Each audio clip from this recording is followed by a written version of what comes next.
రేపు ఉంటాం, మళ్ళీ చెప్తున్నాను, రేపు ఉంటావో లేదో తెలియదు. దయచేసి వాక్యానికి ఎక్కువ విలువ ఇవ్వండి, వాక్యాన్ని ఎక్కువ ప్రేమించండి. లోకమంతా ఏమైనా మాట్లాడుకొని నువ్వు ఆయన చేయి పట్టుకొని ముందుకు వెళ్తూనే ఉండు. ఆయన నిన్ను నిరూపిస్తాడు. ఒకరోజు ఆయనే నిన్ను నిరూపిస్తాడు. నిన్ను నీవు నిరూపించుకోవద్దు, నిన్ను నీ దేవుడే నిరూపించని.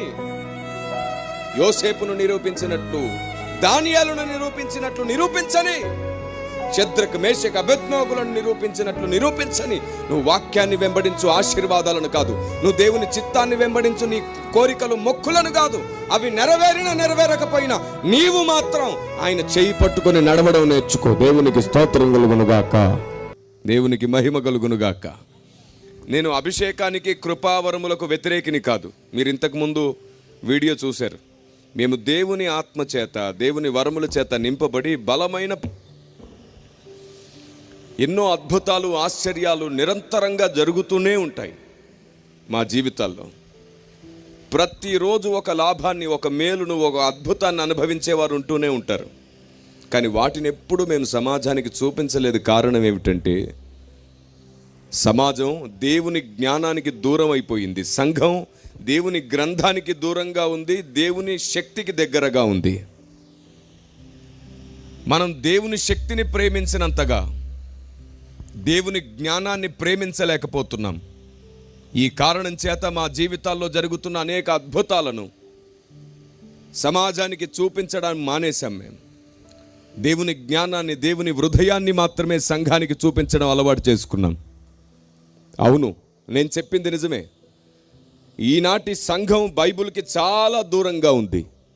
3 విషయాలు చెబుతాను, వినండి. 1, సంఘం బైబిల్కి దూరం. 2, సమాజం నిజ దేవునికి దూరం. 3, దైవజనులు దేవుని హృదయాలోచన విధానానికి దూరం. ప్రస్తుత అంత్యకాలంలో ఉన్న దౌర్భాగ్యం ఇది. సంఘం బైబిల్కు దూరంగా ఉండడం ఏమిటండి? సంఘం దేవుని గ్రంథానికి దూరంగా ఉండడం ఏమిటి? అవును, ప్రస్తుతం సంఘం దేవుని గ్రంథానికి దూరంగా ఉంది. మీకు అర్థమయ్యేటట్లు కొన్ని విషయాలు చెబుతాను. ఈరోజు మీరు చాలా వినూతనమైన సంగతులు వింటారు. నన్ను ఈ వేదిక మీదికి మీ దైవజనులు ఊరికే పిలవలేదు. ఆత్మదేవుడు వారిని బలంగా ప్రేరేపించారు. మీ అందరికీ ఆయన హృదయాన్ని పరిచయం చేయాలని ఆయన నిర్ణయించుకున్నాడు. ఆయన చెప్పగా నేను ఈ వేదిక మీదకి వచ్చాను. ఆయన పిలవగా మీ దైవజనులు నన్ను ఇక్కడికి ఆహ్వానించారు. ఇది ఆత్మదేవుని చిత్తమై ఉంది. కనుక మీ జీవితాల్లో, మీ ఆలోచన విధానంలో, మీ భక్తి జీవితాల్లో ఒక కొత్త అధ్యాయం ఈరోజు ప్రారంభమై తీరుతుంది ఖచ్చితంగా. ఆమేన్ చెప్పండి అందరూ, ఆమేన్. ఏదైనా ఒక మాట నెరవేరవలసింది మీరు వింటే ఖచ్చితంగా పలకవలసిన మాట ఆమేన్, ఆమేన్. ధైర్యంగా ఉండండి. ఎలాంటి విపత్తులు మీదికొచ్చిన ధైర్యంగా ఉండండి. ఎన్ని నిందలు పైకొచ్చిన ధైర్యంగా ఉండండి. ఎన్ని అబద్ధాలు మీ గురించి ప్రచారమైన ధైర్యంగా ఉండండి. ఎన్ని ఆర్థిక ఇబ్బందులున్నా ధైర్యంగా ఉండండి. ఎన్ని సమస్యలు ముందున్నా ధైర్యంగా ఉండండి. ప్రతి తుఫానును ఒక్క మాటతో అణిచివేయగలిగిన వాడు నీ వెంటే ఉన్నాడు. ధైర్యంగా ఉండు. నీ తీర్మానం ఆయన నీ కొరకు దిగొచ్చేటట్లు చేస్తుంది. Praise the lord. నీవు ఆయనకు మొదట మాట ఇవ్వు, నీ తీర్మానం ఆయనకి ఇవ్వు, ఆయన తన కార్యాన్ని నీకు చూపిస్తాడు. మన తీర్మానం చాలా బలీయంగా ఉండాలి, అలాగే ఆయన కార్యం అంతే గొప్పగా ఉంటుంది. ఇక రండి, మనం బైబిల్ గ్రంథానికి ఎంత దగ్గరగా ఉన్నామో, ఎంత దూరంగా ఉన్నామో ఒకసారి కొలత వేసుకుందాం.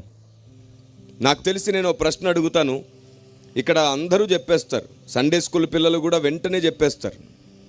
ఏమండి, సండే స్కూల్ పిల్లలు కూడా ఈజీగా చెప్పేయగలుగుతారు. జాగ్రత్తగా వినండి, నేను ఒక ప్రశ్న అడుగుతున్నాను, చూడండి. బైబిల్ గ్రంథంలో ఒక ఆయన ఉన్నాడు. ఆయన చేతుల్లో ఓ పెద్ద కర్ర ఉంటుంది. ఫరో అనే ఓ మహారాజు ముందుకు వెళ్ళి నిలుచొని ఉన్నాడు. ఆయన కర్ర పడేయగానే అది పామైపోయింది. ఎవరంటారు? కొంచెం గట్టిగా, కొంచెం ఇది పైన పెట్టిన ఆయన, ఎవరంటారు? మోషే. సరే, మీరు చెప్పిన సమాధానం అబద్ధం. నన్ను క్షమించాలి, నేను మిమ్మల్ని బాధ పెట్టుంటే. బైబిల్లో ఉన్న నిజం చెప్పనా, మీరు సంతోషపడే అబద్ధం చెప్పనా? మళ్ళీ అడుగుతున్నాను, బైబిల్లో ఉన్న నిజం చెప్పనా, మీరు సంతోషపడే అబద్ధం చెప్పనా? అయితే మార్చుకోవడానికి సిద్ధపడదాం. మనం పుట్టక ముందు నుంచి, ఇక్కడున్న మనం ఎవరం పుట్టక ముందు నుంచి పెద్దలు, మహానుభావులు, విదేశాలు, దేశము, ప్రదేశము, ప్రతి చోట నుండి వినబడిన ఒకే మాట, మోషే. ఫరో ముందు మోషే కర్ర పామవ్వడం అబద్ధం. బైబిల్లో అసలు ఆ మాటే లేదు. బైబిల్లో ఆ మాట లేదు. నేటికి 612 గ్రంథాల మీద పరిశోధన చేసిన అనుభవం ప్రభువు నాకు ఇచ్చాడు. ఆయన కృపలో ప్రతిరోజు ఆయన నడపగా నేను పొందిన అనుభవాన్ని మీకు చెప్తున్నాను. బైబిల్ 43వసారి మనసారా హృదయానికి హత్తుకొని ప్రతి వచనాన్ని గౌరవించి జాగ్రత్తగా చదువుతున్నాను. ఇంకా అడుగుతున్నాను, ప్రభువా నాకు ప్రతిరోజు నేర్పించు, నన్ను ప్రతిరోజు మార్చు అని. మత గ్రంథాలు, చరిత్ర గ్రంథాలు ఏది విడిచిపెట్టలేదు. ఇంకో 2.5 సంవత్సరాల్లో భారతదేశంలోని ప్రతి నలుమూలన ప్రయాణించి ఓ మహా దండయాత్ర చేయబోతున్నాను. స్వామీజీలతో, పూజారులతో, సేవకులతో, సంఘాలతో అవగాహన సదస్సులు పెట్టి నా దేవుని హృదయాలోచన విధానం ప్రతి చోట ముద్ర వేయడానికి పరిగెత్తబోతున్నాను. దేవునికి స్తోత్రం కలుగునుగాక. అపవాదికి తెలుసు బాగా, నేను అడుగు బయట పెడితే ఏం జరుగుతుందో. ఇన్నాళ్ళు దేవుడు నన్ను సిద్ధపరచగా ఈ దీపం ప్రకాశిస్తే ఏమవుతుందో వాడికి బాగా తెలుసు. అందుకు ఇప్పటికి 11 సార్లు వాడు నన్ను చంపాలని చూశాడు. ఇంకా సజీవుడిగానే ఉన్నాను. ఈ దీపం ఆరిపోవాలని వాడు ఎన్నో ప్రయత్నాలు చేశాడు, ఆరట్లేదు. ఇక ఈ దీపాన్ని ఎవరు గుర్తుపట్టకుండా ఉండడానికి వాడు నా మీద ఎన్నో నిందలు ప్రచారం చేసే ప్రయత్నాలు కూడా చేస్తున్నాడు. కానీ దేవుడు నా పక్షమై ఉండగా తుఫానులన్నీ చల్లారిపోవడం నేను చూస్తూనే ఉన్నాను. దేవునికి స్తోత్రం కలుగునుగాక. నా పక్షమై సాక్ష్యమిచ్చువాడు పరమందున్నాడు.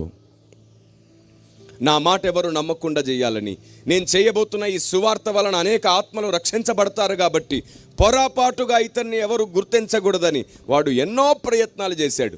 కానీ ప్రతి చోట అగ్నిలో నుండి బయటికి తీసుకొచ్చినట్లుగా నా ప్రభువు నన్ను బయటికి తీసుకొచ్చారు. ఆమేన్. ఆయన ఉండగా, ఆయన కార్యాలను నేను స్వయంగా రుచి చూస్తుండగా దేని కొరకు చింతించను, ఎప్పటికీ భయపడను. ఎందుకంటే నేను ఆయన ముందున్నాను. నా హృదయం ఆయన ముందు పరిచి ఉన్నాను. ఆయన నియమమునకు, ఆయన సంకల్పమునకు, ఆయన సత్యానికి విరుద్ధంగా ఏనాడు నా నిర్ణయం కొనసాగలేదు. కనుక నేను టీవీగా ఆయన ముందున్నాను. దేవునికి స్తోత్రం కలుగునుగాక. ఆమేన్. కాబట్టి 612 గ్రంథాలు నేటికి పరిశోధన చేసి గ్రంథాన్ని 43వసారి చదివి, అలాగే కాకుండా ఇందులో ఉన్న అనేక గ్రంథాలు 100 సార్లు చదివాను. మరలా ఇలా స్పృహలో ఉండి నేను ఈ మాట చెప్తున్నాను. బైబిల్లో ఒక్కసారి కూడా ఫరో ముందు మోషే కర్ర పామైందనే మాట లేదు. దానికి భిన్నంగా బైబిల్లో ఏముందో తెలుసా? మండుతున్న పొద దగ్గర మాత్రమే మోషే కర్ర పామయ్యింది. మండుతున్న పొద దగ్గర మాత్రమే మోషే కర్ర పామయ్యింది. కానీ ఫరో దగ్గరికి వచ్చినప్పుడు ఎవరి కర్ర పామయ్యిందో తెలుసా? తెరిచి చూడండి. నిర్గమాకాండము 7వ అధ్యాయము 10వ వచనం. నిర్గమాకాండము 7వ అధ్యాయము 10వ వచనాన్ని గమనించండి, చదవండి. ఎవరైనా మైక్ తీసుకుంటారా? ఒక్కరు చదవడం ద్వారా క్రమముగా, మర్యాదగా, పద్ధతిగా ఉంటుంది. కాబట్టి మోషే అహరోనులు ఫరో యొద్దకు వెళ్ళి యెహోవా తమకు ఆజ్ఞాపించినట్లు చేసిరి. అహరోను ఎవరంట? సభా ప్రాంగణమంతా ఆలకించండి. ఎవరంట? అహరోను ఫరో ఎదుటను అతని సేవకులు ఎదుటను తన కర్రను పడవేయగానే. ఎవరి కర్ర? అహరోను తన కర్రను పడవేయగానే అది సర్పమాయెను. ఇప్పుడు చెప్పండి, ఫరో ఎదుట ఎవరి కర్ర పామయ్యింది? అదేంటి మాట మార్చారు? ముందేమన్నారు? మోషే అన్నారు. ఇప్పుడేమంటున్నారు? వాస్తవానికి మీరు మాట మార్చడం కాదు, ఒకప్పుడు విన్నది మాట్లాడారు, ఇప్పుడు ఉన్నది మాట్లాడుతున్నారు. దేవునికి స్తోత్రం కలుగును గాక. నేను ఒక్కటే చెప్తున్నాను, రేపటికి మనం ఉంటామో లేదో తెలియదు, ఓ వారానికి ఉంటామో లేదో తెలియదు. ఎవరి జీవితం ఎప్పుడు ముగించబడుతుంది ఎలాంటి గ్యారంటీ? ఉండగానే వాక్యాన్ని గౌరవిద్దాం, ఉండగానే వాక్యానికి లోబడదాం, ఉండగానే ఆయన్ని సంతోషించేటట్లు బ్రతకడం ప్రారంభిద్దాం. దేవునికి స్తోత్రం కలుగును గాక. ఆమేన్. గత కాలంలో తెలిసి తెలియక ఎన్నోసార్లు మనం వాక్యానికి విరుద్ధంగా వెళ్ళిపోతాం. కానీ ప్రతిరోజు మనల్ని బ్రతకనిచ్చిన దేవుడు మనల్ని సరిచేయడానికి ఇష్టపడుతున్నాడు ఆయన. నువ్వు ఇంతకాలం బ్రతుకున్నావంటే కారణం ఏమిటో తెలుసా? నువ్వు మొక్కిన మొక్కులు, నువ్వు ఇచ్చిన కానుకలు, ఆశీర్వాదాలు అవి కాదు. ఇంతకాలం నువ్వు బ్రతుకున్నావంటే ఒకే ఒక్క కారణం, ఆయన నిన్ను తనలా మార్చుకోవడానికి ప్రయత్నం చేస్తున్నాడు. నిన్ను క్రీస్తు తనలా మార్చుకోవడానికే బ్రతికించాడు. ఇంకా నీవు ఆయనలా మారాలంటే ఒకే ఒక్క మార్గం ఉంది, దేవుని సత్యము, దేవుని జ్ఞానమును నేర్చుకోవాలి. ఈరోజు సంఘాలను అడిగితే మీరు ఎందుకొరకు మందిరానికి వస్తున్నారని అడిగి చూడండి.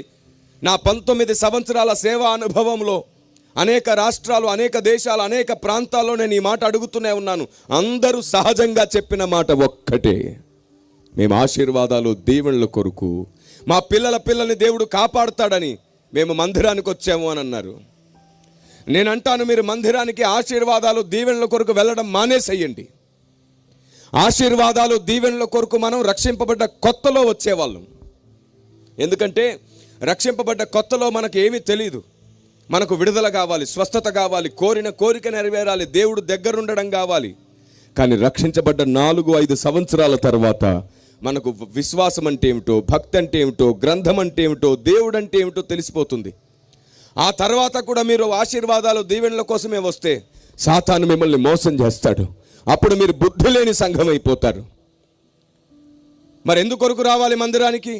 ఒక పెద్ద మాట చెబుతున్నాను, జాగ్రత్తగా వినండి. మీరు ఆశీర్వాదాలు, దీవెనల కొరకు మందిరానికి రావడం కాదు, మీరే ఆశీర్వాదంగా మారిపోవాలని మందిరానికి రావాలి. చెప్పండి బిగ్గరగా, దేవునికి మహిమ కలుగుగాక. మీరే ఆశీర్వాదంగా మారాలి. నేనంటాను, సంఘం ఆశీర్వాదాల వెంట పరిగెత్తకూడదు, సంఘం వెంటే ఆశీర్వాదాలు పరిగెత్తుకు రావాలి. మనం ప్రాస్పరిటీ వెంట పరిగెత్తకూడదు, మనం ప్రాసెస్ వెంట పరిగెడదాం. ప్రాస్పరిటీ మన వెంట పరిగెత్తుకొస్తుంది. జీవం కలిగిన దేవుడు, జీవం కలిగిన సంఘం ఆశీర్వాదాల వెంట పరిగెత్తడం మానేసేయాలి. మనం ఆయన ఆజ్ఞల వెంబడి పరిగెడదాం, సూత్రము వెంబడి పరిగెడదాం, ఆయన నియమము వెంబడి పరిగెడదాం. మీకు తెలుసా, బైబిల్ గ్రంథంలో ఎన్నో సంగతులు దాచబడి ఉన్నాయి. ఇప్పటికీ యుగములలోనూ తరములలోనూ మరుగు చేయబడ్డ సంగతులు ఎన్నో ఉన్నాయి. కొన్ని విషయాలు నేను మీ ముందు ప్రస్తావిస్తాను, జాగ్రత్తగా వినండి. మీరు చెప్పండి, ప్రపంచంలో అక్కడక్కడ భూకంపాలు, యుద్ధాలు జరగడం మీరు చూస్తున్నారు కదా. ఈ భూకంపాలు, యుద్ధాలలో పెద్ద పెద్ద భవనాలు నేల కూలిపోతూ ఉంటాయి. ఈ పెద్ద పెద్ద భవనాల శిథిలాల కింద చిన్న చిన్న పిల్లలు నలిగిపోతున్నారు కదా. నా ప్రశ్న, దేవుడు ఒక్కరోజు ముందు ఈ భవనాలు కూలిపోక మునుపు, ఆ భవనాల కింద పిల్లలు చనిపోక ముందు, ఒక్కరోజు ముందు దేవుడు వాళ్ళని తప్పించగలడా లేదా? ఆపద నుండి తప్పించుట యెహోవా వశమే కదా. ఎందుకు తప్పించట్లేదు మరి పిల్లల్ని? ఎందుకు ఆ పసికందులు ఆ శిథిలాల కింద నలిగిపోతుంటే చూస్తున్నాడు? ఏదో కారణం ఉండే ఉంటుందిగా. ఏమిటా కారణం? సంఘానికి తెలియదు. సంఘం త్వరగా తెలుసుకోవాలి. మీరు చెప్పండి, అందరూ బిగ్గరగా ధైర్యంగా చెప్పగలరు నాకు తెలిసి ఈ మాట. పరలోకంలో ఆకలి దప్పులు ఉంటాయా? గట్టిగా చెప్పాలి. ఉండవు కదా. ఎందుకంటే బైబిలే చెప్పింది, పరలోకంలో ఆకలి దప్పులు ఉండవు. అయితే నా ప్రశ్న, పరలోకంలో ఆకలి దప్పులు లేకపోతే దేవదూతల ఆహారం ఎందుకుంది? పరలోక ధాన్యం ఎందుకు పండుతుంది? అక్కడ చెట్లు ఫలాలు ఎందుకు ఫలిస్తున్నాయి? నదులు ఎందుకు పారుతున్నాయి? పరలోకంలో దేవదూతల ఆహారం ఎందుకుంది? పరలోక ధాన్యం ఎందుకు పండుతుంది? అక్కడ చెట్లు ఫలాలు ఎందుకు ఫలిస్తున్నాయి? సంఘానికి తెలియదు, త్వరగా తెలుసుకోవాలి. మీరు చెప్పండి, దేవుడు ఇలా చిటికేసే సమయానికి సాతాన్ని బంధించగలడా లేదా? మరెందుకు బంధించట్లేదు? సంఘానికి తెలియదు. ఇదిగో నేను త్వరగా వస్తున్నానని 2000 సంవత్సరాలుగా చెబుతూనే ఉన్నాడు కదా, ఎందుకు ఇంకా రాలేదు? ఎందుకు ఇంకా బూరలు మోగట్లేదు? ఎందుకు ఇంకా ముద్రలు విప్పబడట్లేదు? ఎందుకు ఇంకా అంత్యబద్ధ క్రీస్తు ప్రస్తావన రాలేదు? ఇంకెంతకాలం? సంఘానికి తెలియట్లేదు. అవును, ఎంతమంది నరకానికి వెళ్తారో వారు పుట్టక మునిపే ఆయనకు తెలుసు కదా. భవిష్యత్ ఎరిగిన దేవునికి ఎవరెవరు పుట్టి నరకానికి వెళ్తారో, ఎవరు స్వర్గానికి అనగా పరలోకానికి వెళ్తారో ఆయనకు బాగా మరి తెలిసినప్పుడు నరకానికి వెళ్ళే వాళ్ళని ఎందుకు పుట్టిస్తున్నాడు? సంఘానికి తెలియదు, తెలుసుకోవాలి. ఎంతోమంది సేవకులు హార్ట్ స్ట్రోక్తో చనిపోతున్నారు, యాక్సిడెంట్లో చనిపోతున్నారు. దేవుడు ఎందుకు చెయ్యడ్డు పెట్టి కాపాడట్లేదు? సంఘానికి తెలియదు. ఇలా తెలియదు తెలియదు తెలియదు తెలియదు తెలియదు అని చెప్పాల్సి వస్తే 10,000 సంగతులు నేటికి సంఘానికి తెలియదు. మరి ఏం తెలుసు? జక్కయ్య గురించి బాగా తెలుసు, రక్తస్రావం కలిగిన స్త్రీ గురించి బాగా తెలుసు, అబ్రహాం, ఇస్సాకు, యాకోబులను గూర్చి, హాగారు, ఇస్మాయిలను గూర్చి బాగా తెలుసు, ఎస్తేరు, రూతులను గూర్చి బాగా తెలుసు. ఇలా సండే స్కూల్ కథలన్నీ బాగా తెలుసు. ఆదికాండం నుండి ప్రకటన గ్రంథం వరకు భక్తుల చరిత్రలన్నీ తెలుసు. కానీ ఆ చరిత్ర వెంబడి దేవుడు చేసిన న్యాయం ఏమిటో, దేవుడు దాచిన జ్ఞానం ఏమిటో, అందులోని ఆంతర్యం ఏమిటో మాత్రం మనకు తెలియదు. మనుషులం మనం ఎంత అజ్ఞానులం అంటే మనకు లాభం జరిగితే చాలు అనుకునే భ్రమలో బ్రతుకుతూ ఉంటాం. నా ప్రశ్న మీ ముందు ఒకటి, ఆత్మదేవుడు వింటుండగా మీ నోటి నుండి సాక్ష్యం ఇవ్వండి. ఇన్నాళ్ళు మీరు దేవుని ద్వారా ఎన్నో లాభాలు పొందారా లేదా? ఎన్నో ఆపదల నుంచి దేవుడు మిమ్మల్ని తప్పించాడా లేదా? దైవజనుల ప్రార్థన ద్వారా మీరు అనేక సార్లు దీవించబడ్డారా లేదా? అనేక మేలులు పొందారా లేదా? దైవజనులు హస్తముంచగా అనేక సార్లు విడుదల పొందారా లేదా? ఇలా దేవుడు ఎవరినైనా వాడుకొని మీ కొరకు ఎన్నో మేలులు చేశాడా లేదా? అయితే ఈరోజు దేవుడు తన సంకల్పం కొరకు, తన చిత్తం కొరకు నష్టపోవాల్సిన అవకాశం నీకు ఇస్తే, దేవుని కొరకు నీకున్నదంతా నష్టపోవడానికి ఎంతమంది రెడీగా ఉన్నారు? ఈరోజే నీకున్నదంతా దేవుని కొరకు నష్టపోవడానికి ఎంతమంది సిద్ధంగా ఉన్నారు? చూడండి ఒకసారి. సేవకుల కన్నీరు ఎట్టిపోయింది, సేవకుల కష్టం ఎట్టిపోయింది, సేవకుల ప్రయాస ఎట్టిపోయింది. ఇప్పుడు కనబడుతున్నటువంటి ఈ దృశ్యాన్ని చూడండి. ఒక్క చెయ్యి సరిగ్గా లేగలేదు. నేను దేవుని కొరకు నష్టపోతాను, నాకున్నది అవసరమైతే అనడానికి ఒక్క చెయ్యి లేగలేదు.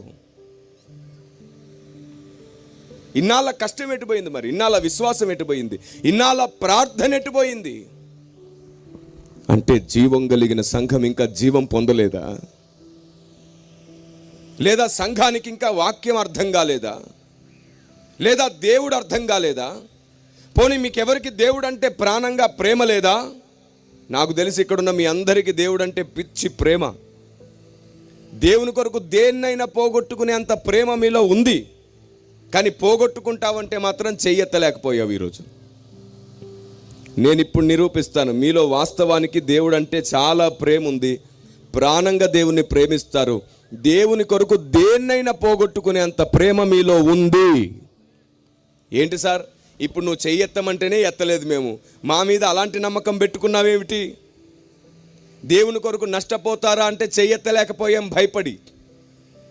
అలాంటి మా మీద నువ్వు ఇంత నమ్మకం పెట్టుకోవడం ఏమిటి? మీ మీద కాదు, నాకు సేవకుల మీద నమ్మకం. నాకు సేవకుల మీద నమ్మకం. ఏంటో తెలుసా నమ్మకం? దేవుడు వారిని వాడుకుంటున్నాడు కాబట్టి, వాడుకుంటున్నది నిజమైతే మీరు ఆయన్ని ప్రాణంగా ప్రేమించే అలవాటు, లక్షణం మీలో ఖచ్చితంగా నాటబడి ఉంటుంది. మరి ఉంటే చెయ్యెత్తే వాళ్ళం కదా ఆయన కొరకు నష్టపోవడానికి. వాస్తవానికి ఉంది. ఇప్పుడే నిరూపిస్తాను. మీలో దేవుని పట్ల ఎంత ప్రేమ ఉందో ఇప్పుడు నిరూపిస్తాను. నాకు చెప్పండి, మీకు దేవుడు కావాలా? దేవుడిచ్చే ఆశీర్వాదాలు, దీవెనలు కావాలా? చెయ్యెత్తి చెప్పండి.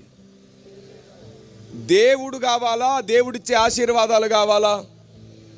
రైట్. చూసారు ఇప్పుడు ఎన్ని చేతులు వేసాయో? ఏమన్నారు? ఇప్పుడు మళ్ళీ అలాగే చూస్తూ ఉండండి. దేవుడే కావాలని చెయ్యెత్తి మరీ చెప్పావు కదా. నీ నోటితో నీవే దేవుడు కావాలి, దేవుడిచ్చే ఆశీర్వాదాలు, దీవెనలు కాదు అన్నావు కాబట్టి ఇంకా మాట మార్చరుగా. ఇప్పుడు ఇంకో మాట అడుగుతున్నాను.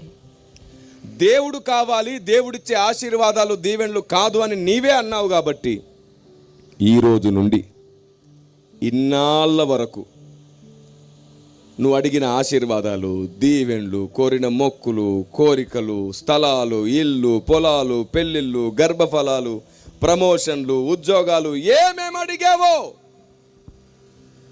అవన్నీ యేసు నామములో ఈ రోజు నుండే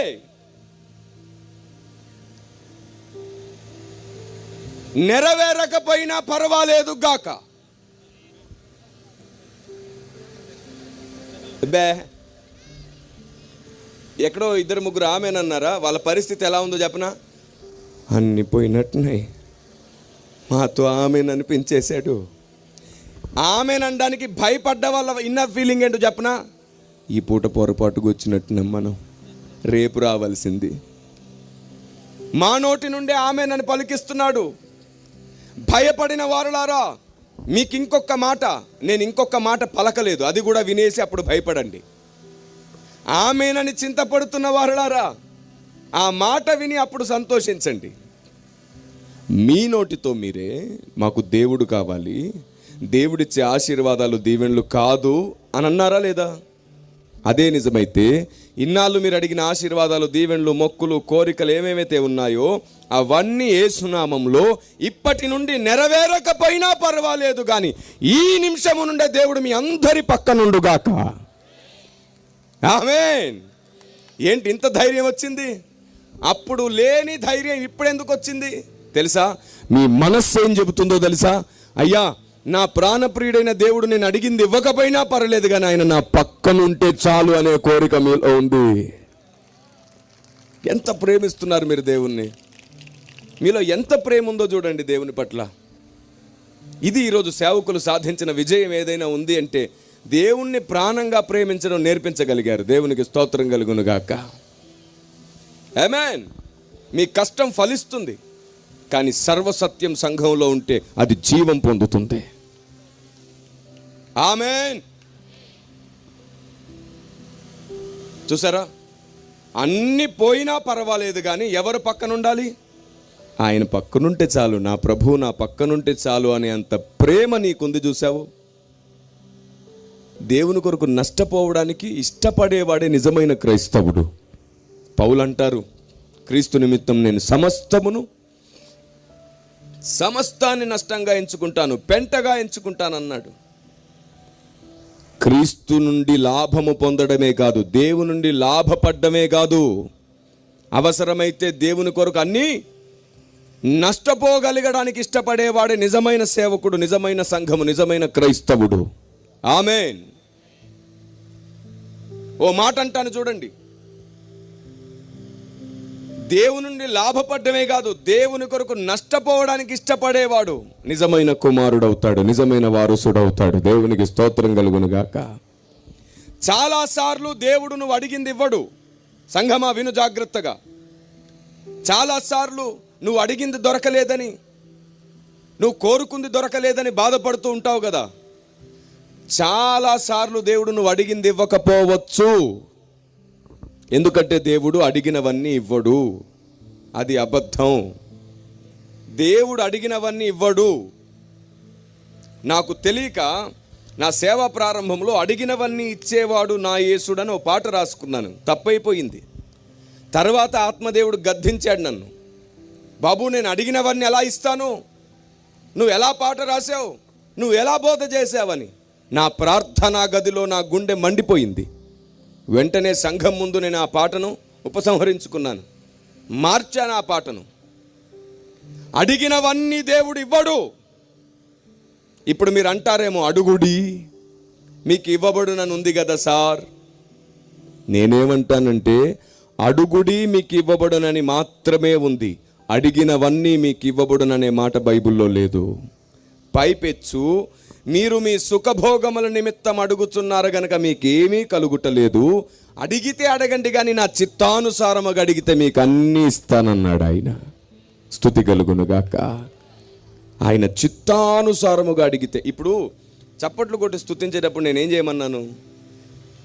నీ పక్కన వాడు కూడా దేవుణ్ణి స్తుతించేటట్టు ఇష్టంగా చెయ్యి. సేవకులు, సేవకురాన్లు అందరూ కలిసి స్తుతించాలి. మనం ఏదో ఒకసారి స్తుతిద్దామా? దేవునికి మహిమ కలుగును గాక. మన చేతి ధ్వని సాతానుకు భయం పుట్టించాలి, దేవునికి మహిమ కలగాలి. దేవునికి స్తోత్రం కలుగును గాక.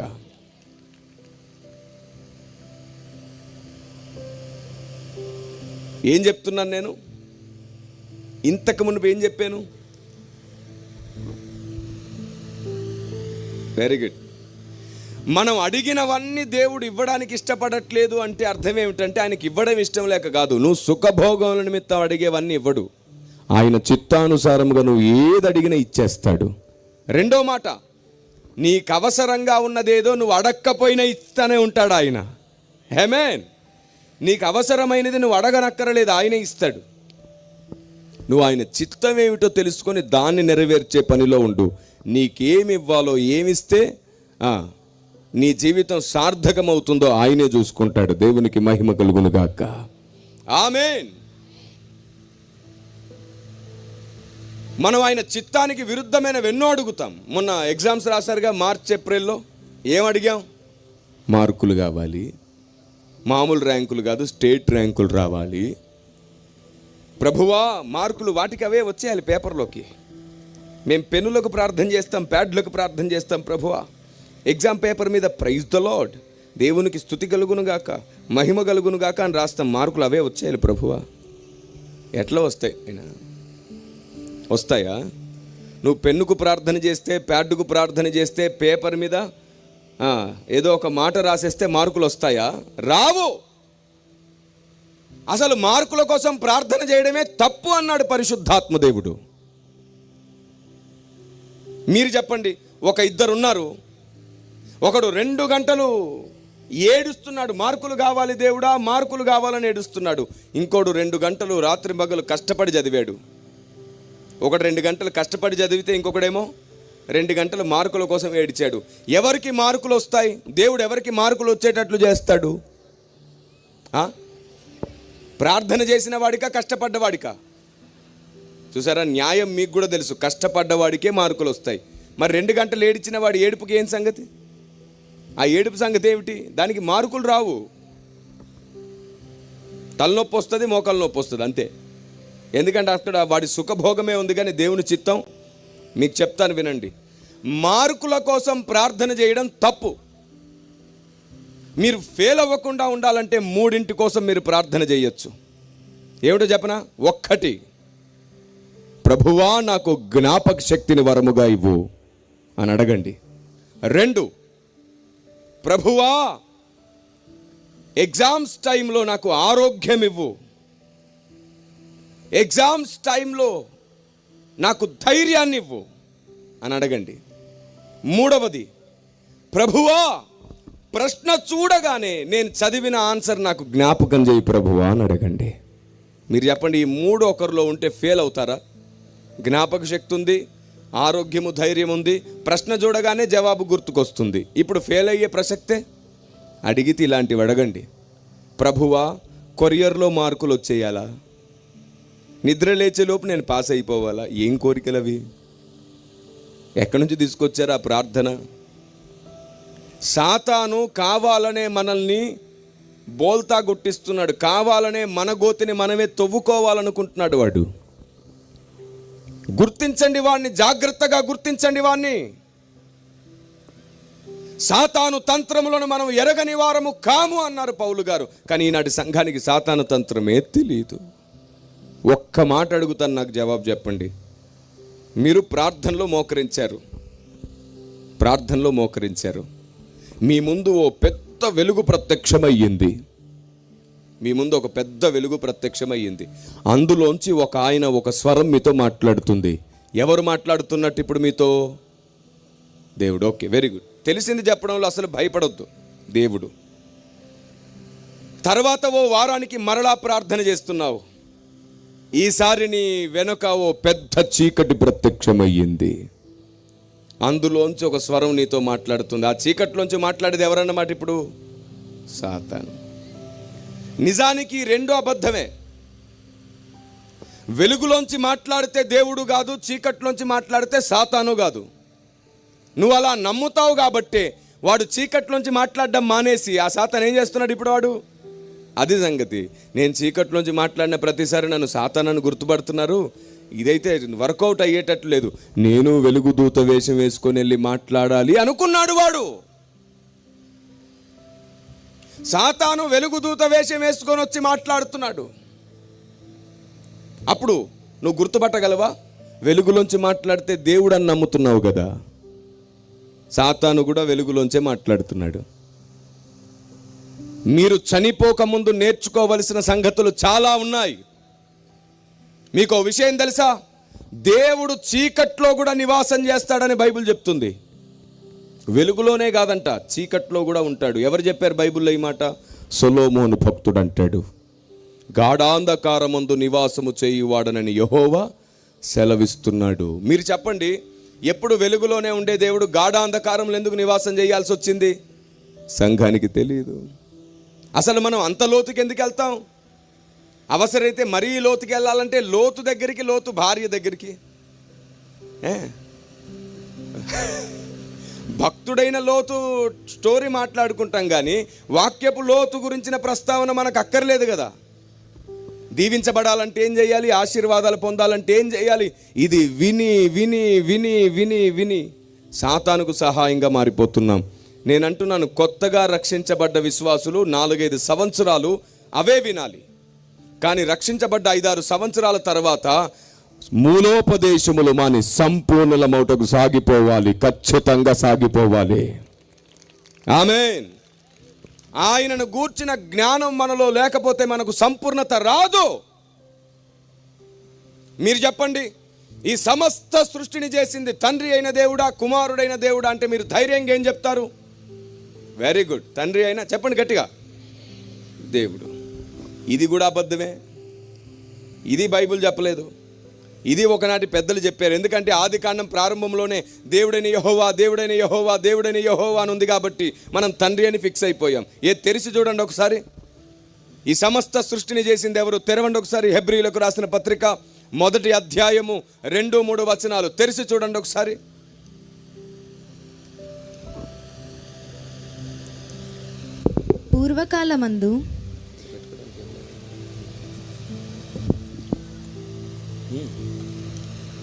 పూర్వకాలమందు నానా సమయములలోను నానా విధములుగాను ప్రవక్తల ద్వారా మన పితరులతో మాట్లాడిన దేవుడు ఈ దినముల అంతమందు, ఆ మాట గమనించండి, ఈ దినముల అంతమందు కుమారుని ద్వారా మనతో మాట్లాడెను. ఆయన ఆ కుమారుని సమస్తమునకు వారసునిగా నియమించెను. ఆయన ద్వారా ప్రపంచములను నిర్మించెను. ఎవరి ద్వారా అంట? కుమారుని ద్వారా ప్రపంచములు నిర్మించబడ్డాయి. దేవునికి స్తోత్రం కలుగునుగాక. ఇప్పుడు చెప్పండి, సమస్త సృష్టిని చేసింది ఎవరు? తండ్రియా, కుమారుడా? అదేంటి మళ్ళీ మాట మార్చారు?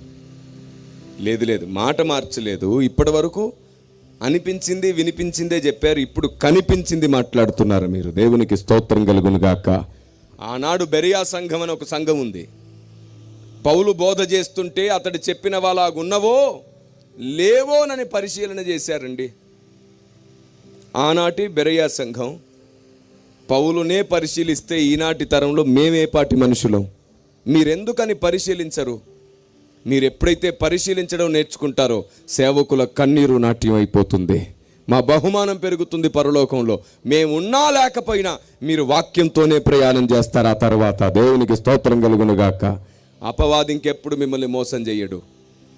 వినడం మాత్రమే కాదు, విన్నది బైబిల్లో ఉందో లేదో కూడా మనం చూడాలి, ఖచ్చితంగా చూడాలి. ఇప్పుడు చెప్పండి, బైబిల్కి మనం నిజంగానే దగ్గరగా ఉన్నామా? బైబిల్ చేతిలో ఉంది కానీ బైబిల్ గుండెల్లోకి రాలా. ఇంకా పాయింటేనా? బైబిల్ చేతిలో ఉంది కానీ బైబిల్ గుండెల్లోకి రాలా. సర్వశక్తిమంతుడైన దేవుని నియమం, సర్వశక్తిమంతుడైన దేవుని ఆలోచన విధానం ఇంకా సంఘానికి అర్థం కాలేదు. ఇదే మాట మరలా నిరూపణగా హెబ్రీ పత్రిక 11వ అధ్యాయం 3వ వచనంలో కూడా ఉంటుంది. ప్రపంచములు దేవుని వాక్యము వలన నిర్మాణమైనవి అని. వాక్యం ఎవరు? యోహాను సువార్త 1:1 ప్రకారం దేవుడు వాక్యం. ఎవరా దేవుడు?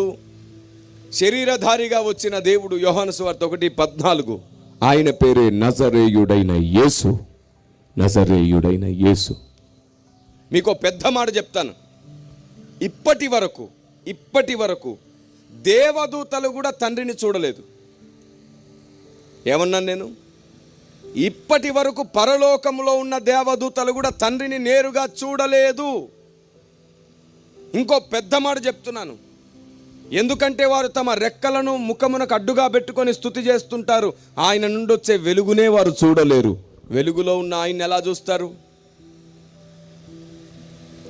ఆయన సమీపించరాని తేజస్సులో ఉన్నాడు. అక్కడికి ఎవరు సమీపించలేరు. దూతలు కూడా సమీపించలేరు.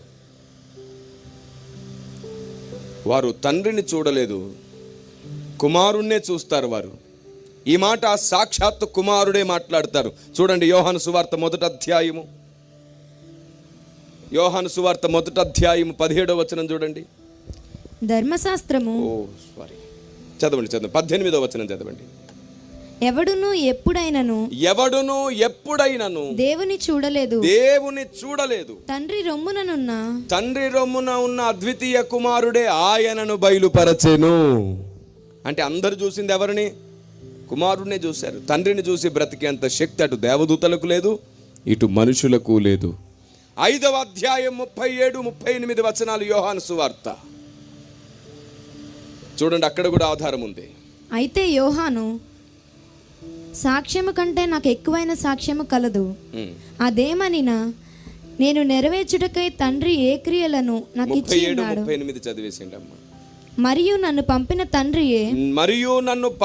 తండ్రియే నన్ను గూర్చి సాక్ష్యమిస్తున్నాడు. మీరు ఏ కాలమందైనను ఆయన స్వరము వినలేదు, ఆయన స్వరూపము చూడలేదు. ఇప్పుడు అర్థమైందా? ఏ కాలంలో ఆయన స్వరూపము చూడలేదు, ఆయన స్వరం కూడా వినలేదు. అందరికీ వినబడింది ఎవరు?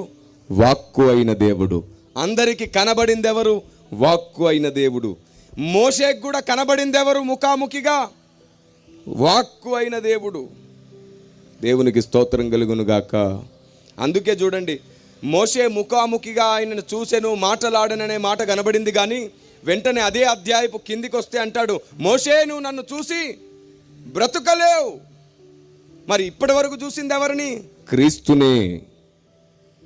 ఇలా బైబిల్లో తెలుసుకోవలసిన అతి ప్రాముఖ్యమైన అనేక విషయాలకు మనం దూరంగా బ్రతుకుతూ, అభిషేకం వచ్చేసింది, దర్శనాలు చూడగలుగుతున్నాం, మాట్లాడగలుగుతున్నాం, కృపావరాలు పొందుతున్నామని సంబరపడిపోతున్నాం. నేనంటాను, వాటన్నింటితో పాటు సర్వసత్యం నీలో లేకపోతే బుద్ధి లేని సంఘమయ్యే ప్రమాదం ఉంది. మళ్ళీ చెప్తున్నాను, రేపు ఉంటావో లేదో గ్యారంటీ లేదు. ఈ రోజే దేవుని చిత్తానికి అనుకూలంగా నీ ఆలోచన మార్చుకో. బ్రతికుండగానే దేవుని చిత్తాన్ని ప్రజల ముందు పెట్టు. బ్రతికుండగానే నీవు దేవునికి అనుకూలంగా మారిపో. ఒకప్పుడు తెలిసి తెలియక ఎన్ని జరిగాయో అన్ని మర్చిపో. కానీ ఇప్పుడైనా దేవునికి అనుకూలంగా మారిపో. దేవునికి స్తోత్రం కలుగును గాక. చివరి దినాల్లో ఉన్నాం. ఆయన రాకడ వచ్చేలోపు మనం ఉంటా లేదో గ్యారంటీ లేదు. నేను మిమ్మల్ని మాట అడుగుతాను, నాకు చెప్పండి, బైబిల్లో యేసు ప్రభు ఎలా వస్తాడని రాయబడింది? ఎవరన్నా దొంగ ఏదో అంటున్నారు, చెప్పండి గట్టిగా. ఎలా వస్తాడంట ఆయన? తెలియకుండా ఎలా వస్తాడంట? వెరీ గుడ్, దొంగ వచ్చినట్లు వస్తాడు. అయితే నేను ఒక మాట చెప్పాలనుకుంటున్నాను. సంఘం పైకి యేసయ్య దొంగ వలె రాడు. ఆ మాట అసలు బైబిల్ అలా లేదు. ఆయన సంఘం పైకి దొంగ వలె వస్తానని చెప్పట్లేదు. తెస్సలోనిలకు రాసిన పత్రిక, మొదటి పత్రిక 5వ అధ్యాయం 1 నుండి చదవండి.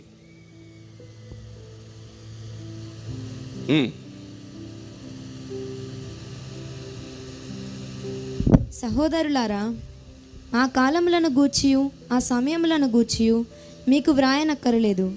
రాత్రి వేళ దొంగ ఎలాగు వచ్చునో అలాగే ప్రభువు దినము వచ్చునని. చాలు. ఇప్పుడు ఏమనుంది బైబిల్లో? దొంగ ఎలాగు వచ్చునో అలాగే ప్రభు దినం వచ్చునని ఉంది కదా. కిరణ్ పాల్ గారు, మీరేమో ఆయన దొంగ వలె రాడన్నారేమిటి అంటారేమో. నేను ఆయన దొంగ వలె రాడు అనలేదు. సంఘంపైకి ఆయన దొంగ వలె రాడు అంటున్నాను. 4వ వచనం చూడండి కింద. సహోదరులారా ఆ దినము దొంగ వలె మీ మీదకి వచ్చుటకు మీరు చీకటిలో ఉన్నవారు కారు. ఇప్పుడు చెప్పండి, ఎవరి మీదకి ఆయన రాకడ దొంగ వలె వస్తుంది? చీకట్లో ఉన్న వారి మీదకి. మరి వెలుగులో ఉన్న సంఘం మీదకి ఆయన దొంగ వలె ఎందుకు వస్తాడు? అందుకే సూచనలు ఇచ్చాడు. ఎలా రాబోతున్నాడో ముందే చెప్పి వస్తున్నాడు ఆయన. దేవునికి స్తోత్రం కలుగును గాక. కానీ తెలియకుండా ఉన్నది ఏమిటో తెలుసా? గడియ తెలియదు, రోజు తెలియదు, అంతే. కానీ ఆయన రాబోతున్నటువంటి కాలాన్ని మనం ఈజీగా తెలుసుకునేటట్లు చేశాడు. ఈ మాట చెబితే ఒకసారి ఓ బిషప్ గారు ఇలా అన్నారు నాతో, తమ్ముడు, చాలా పెద్ద ఆయన, చాలా వయసులో పెద్ద ఆయన, తమ్ముడు, నోవాహు కాలంలో ఎలా జరిగిందో అలాగే హఠాత్తుగా రాకడ వస్తుందని ఉంది కదా, హఠాత్తుగా వస్తే ఎలా తెలుస్తుంది తమ్ముడు అన్నాడు ఆయన. నేనన్నాను, మీ వయసు ఎంత బిషప్ గారు దాదాపుగా అంటే చెప్పాడు 72 సంవత్సరాలు. నేనన్నాను, ఎంతకాలం నుంచి సేవలో ఉన్నారు? ఇప్పటికి 45 సంవత్సరాలు. ఇన్ని సంవత్సరాలు ఎప్పుడు మీకు ఆ వచనం గురించి ఆలోచన పుట్టలేదా అని అడిగాను. ఎందుకు పుట్టలేదు? అప్పుడు చెప్పాను నేను, జలప్రలయం వస్తుందని నోవాహుకు తన కుటుంబానికి తెలుసా తెలీదా? ఎప్పుడు వస్తుందో కూడా తెలుసా తెలీదా? లోపటికి వెళ్ళారా లేదా? తలుపు వేయబడిందా లేదా? జలప్రలయం రాబోతుంది కాబట్టి వాళ్ళు లోపట ఉన్నారా లేదా? తెలియంది ఎవరికి? బయట ఉన్న వాళ్ళకి హఠాత్తుగా వచ్చింది, లోపట ఉన్న వాళ్ళకి కాదు. మనమందరం లోపట ఉన్న వాళ్ళమైతే మనకు తెలిసే వస్తుంది, బయట ఉన్న వాళ్ళకు తెలియకుండానే వస్తుంది. ఇవన్నీ మనకు చాలా అవసరం. అమాయకంగా బ్రతకడానికి కాదు విశ్వాస జీవితం, జ్ఞానంగా బ్రతకడానికి. రేపు ఉంటాం, మళ్ళీ చెప్తున్నాను, రేపు ఉంటావో లేదో తెలియదు. దయచేసి వాక్యానికి ఎక్కువ విలువ ఇవ్వండి, వాక్యాన్ని ఎక్కువ ప్రేమించండి. లోకమంతా ఏమైనా మాట్లాడుకొని నువ్వు ఆయన చేయి పట్టుకొని ముందుకు వెళ్తూనే ఉండు. ఆయన నిన్ను నిరూపిస్తాడు ఒకరోజు. ఆయనే నిన్ను నిరూపిస్తాడు. నిన్ను నీవు నిరూపించుకోవద్దు, నిన్ను నీ దేవుడే నిరూపించని. యోసేపును నిరూపించినట్లు, దానియేలును నిరూపించినట్లు నిరూపించని. షద్రకు మేషకు అబేద్నెగోలను నిరూపించినట్లు నిరూపించని. నువ్వు వాక్యాన్ని వెంబడించు, ఆశీర్వాదాలను కాదు. నువ్వు దేవుని చిత్తాన్ని వెంబడించు, నీ కోరికలు మొక్కులను కాదు. అవి నెరవేరినా నెరవేరకపోయినా నీవు మాత్రం ఆయన చేయి పట్టుకొని నడవడం నేర్చుకో. దేవునికి స్తోత్రం కలుగునుగాక. ఆమేన్. మీరు చెప్పండి, మీరు అడిగినవన్నీ పొందుకున్నారు, తర్వాత రోజు మీ ప్రాణం పోయింది, ఏంటి లాభం? ఇదే మాట బైబిల్ చెప్తుంది. ఒకడు లోకమంతా సంపాదించుకొని తన ప్రాణం పోగొట్టుకుంటే ఏమిటి లాభం? నీ ఆలోచన మార్చు త్వరగా, నీ ఉద్దేశాలు మార్చు త్వరగా. ఆయన రాబోతున్నాడు, అత్యంత త్వరలో ఆయన ఈ భూమి మీదకి రాబోతున్నాడు. ఆయన రావడానికి ముందు ఈ భూమి మీద నెరవేరవలసినవన్నిటిని నెరవేర్చడానికి దేవుడు మనల్ని వాడుకోబోతున్నాడు. దేవునికి స్తోత్రం కలుగునుగాక. ఇక్కడ కింద కూర్చొని వింటున్న మీలో ఎంతమందిని దేవుడు తన కొరకు వాడుకోబోతున్నాడు? ఆశ్చర్యంగా మీ బ్రతుకుల్ని మార్చి ఆయన తన పని కొరకు వాడుకోవచ్చు. చదువు రాదు అని భయపడక్కర్లేదు. చదువు రాని వారిని కూడా ఆయన బలంగా వాడుకోవడానికి ఆయన దగ్గర శక్తి ఉంది. ఆయన శిష్యుల్లో చాలామందికి చదువు రాదు, విద్య లేని పామరులే ఎన్నో వింతలు చేసి ఆయన్ని ప్రకటించారు. దేవునికి స్తోత్రం కలుగునుగాక.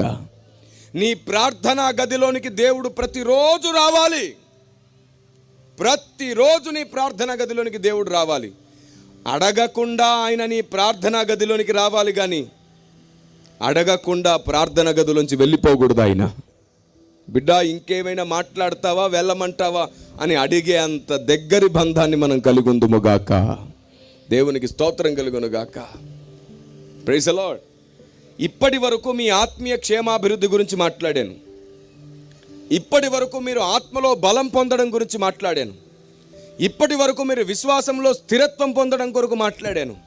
ఇప్పుడు మీరు లోకంతో ఏం మాట్లాడాలో, ఎలా మాట్లాడాలో 4 మాటలు చెప్పి మీకోసం ప్రార్థిస్తాను. జాగ్రత్తగా వినండి. ఇప్పటి వరకు మీరు బలం పొందారు, మీ విశ్వాస జీవితం బలం పొందింది. ఇప్పుడు మీ వలన లోకం కూడా సంఘంగా మారాలంటే మీరు నేర్చుకోవాలి.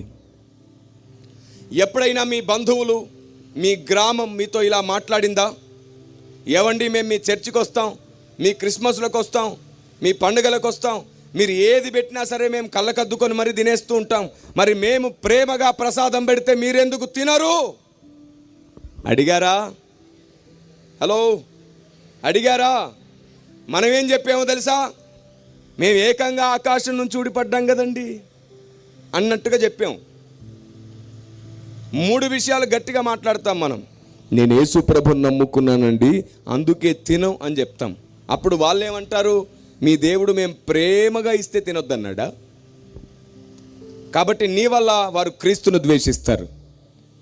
వెంటనే ఇంకో మాట అడుగుతారు, తినొద్దని నీకెవరు చెప్పారు? మా అయ్యగారు చెప్పాడు, మా అమ్మగారు చెప్పింది. ఇప్పుడు వాళ్ళకి ఎవరి మీద కోపం వస్తుంది?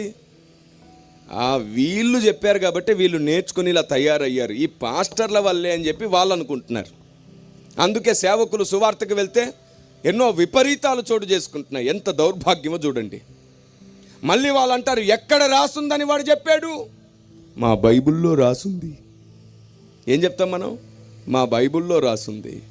అందుకని బైబిల్లో ఉన్న జీవాన్ని గుర్తించలేక కోపంతో దాన్ని చించుతున్నారు చాలా చోట. మీరు చెప్పింది అబద్ధం కాదు, ఆయన్ని నమ్ముకున్నాం కాబట్టే తినట్లేదు నిజమే. అయ్యగారులు అమ్మగారులు బోధిస్తారు నిజమే, బైబిల్లో కూడా అలాగే రాయబడింది నిజమే. కానీ చెప్పే విధానం అది కాదు, అది కాదు.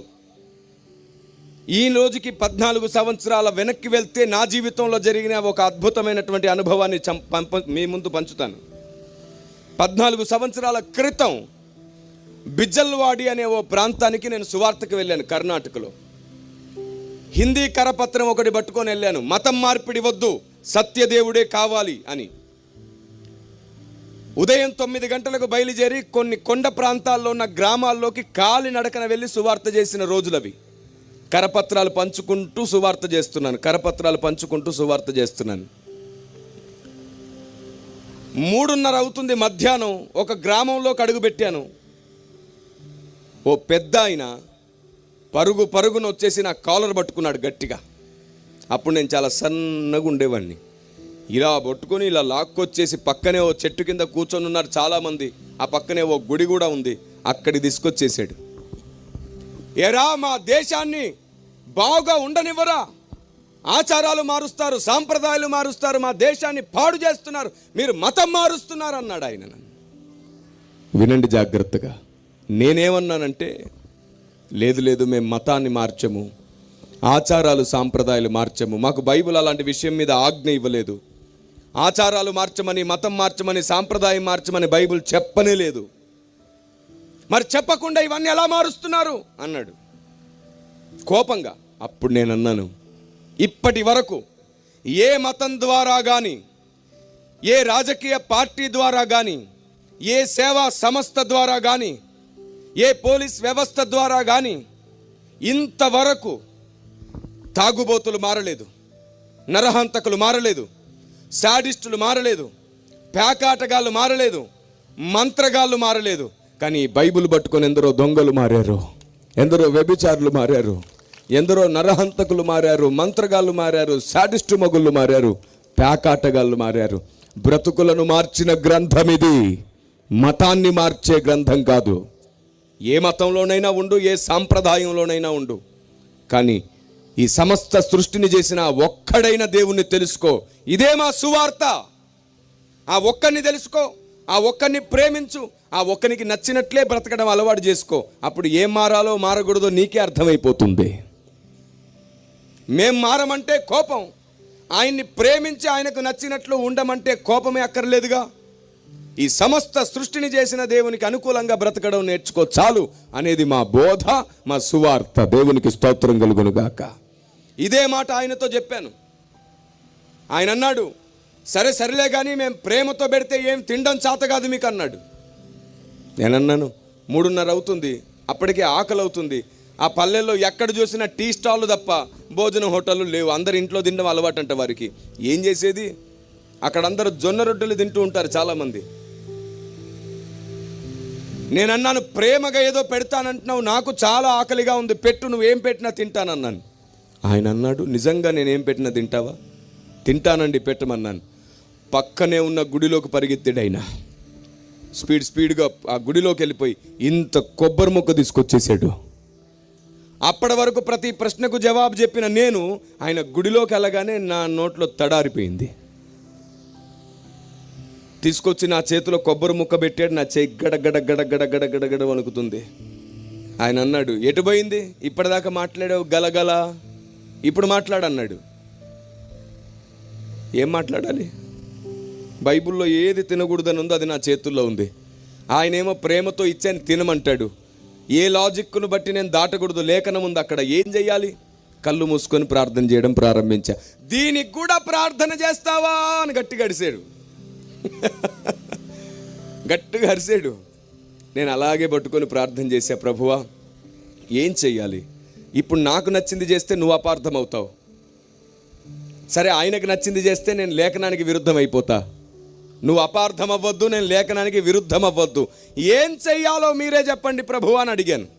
పరిశుద్ధాత్మదేవుని స్వరం నాలో నుంచి నాకు వినబడ్డం నాకు గమనించాను. నేను, కిరణ్ ధైర్యంగా ఉండు, నేను నీలో నుండి తనతో మాట్లాడబోతున్నాను, తన ఇంటికి రక్షణ రాబోతుంది. వెంటనే నేను మాట్లాడడం ప్రారంభించాను. పెద్దాయనా, తినమన్నావు కదా, తింటాను. అయితే ఒక్క ప్రశ్న, నా ప్రశ్నకు నీ దగ్గర జవాబు ఉంటే తింటాను, లేదా నా చేతుల్లో ఎలా పెట్టావు అలాగే తీసేసుకోవాలి మరి అన్నాను. సరే అడుగు అన్నాడు. జవాబు లేకపోతే తీసేసుకోవాలి, బాధపడకూడదు అన్నాను. బాధపడను, చెప్పన్నాడు. మీ మతంలోనే అయ్యప్పమాల, భవానీమాల, శివమాల అని వేసుకునే అన్నదమ్ములు ఉన్నారు కదా, రైట్. వారు మీ ఇంటికో మీ గుడికో తీసుకెళ్ళండి. వాళ్ళు చాలా ఖచ్చితంగా భక్తి చేస్తుంటారు. కాళ్ళకు చెప్పులు కూడా లేకుండా భక్తి చేస్తూ ఉంటారు. వారిని మీ ఇంటికో మీ గుడికో తీసుకెళ్ళండి పెద్దాయనా. తీసుకెళ్ళి నాటుకోడి కోసి పులుసు రుచిగా పెట్టి వారికి ప్రేమ అన్నావుగా, ప్రేమగా వడ్డించు అని అడిగా. తింటారా? ఏమడిగాను నేను? తింటారా?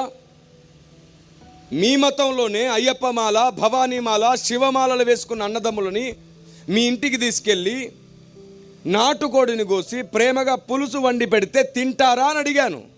అప్పుడు ఆ పెద్దాయన కోపంగా తినరు అన్నాడు.